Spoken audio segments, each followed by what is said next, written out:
Bonjour, parlons naturellement des régionales. De ce côté-là, c'est plutôt Byzance. 5 heures de débat hier soir à Béziers pour les Verts. Ils étaient environ 200 militants réunis pour décider de l'attitude à adopter demain lors de l'élection du président du Conseil régional. Débat confus, parfois houleux.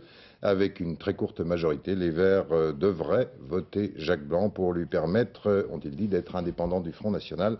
Impression de cette soirée. Mais pour l'instant, il faudrait qu'on arrive à s'entendre entre nous. C'était a priori le but de cette assemblée générale hier soir à Béziers. Plus de 5 heures de démocratie directe, publique et enflammée.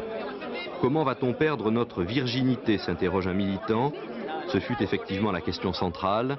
Les Verts ont des élus à l'assemblée régionale, il faut voter, il faut donc faire de la politique. Et ce pas est dur à franchir.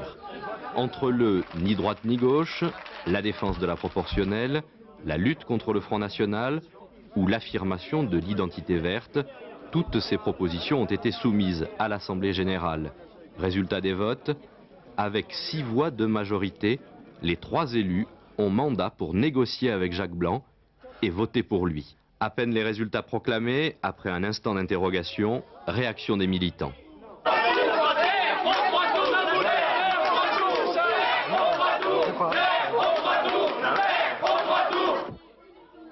Pour Jacques Doucet, élu de l'Aude, ce vote est dans la ligne du Parti vert. On a fait une campagne très précise. Nous ne voulons pas que le Front National accède à la majorité. C'est simple. Et tous les moyens nous sont donnés pour qu'on fasse en sorte qu'il n'y accède pas. C'est une décision régionale et une décision nationale à Saint-Brieuc. Si nous en avons les moyens, mais non. Nous en avons les moyens. L'égalité des voix avec la gauche. Écoute, on verra les résultats, et le restant c'est du blanc. À minuit et demi, les militants se séparent, ils se traitent réciproquement de traîtres ou de vendus. 3 élus se retrouveront demain matin face à un choix politique. Les militants vont-ils accepter ce choix? Réponse dans les urnes lors des prochains scrutins.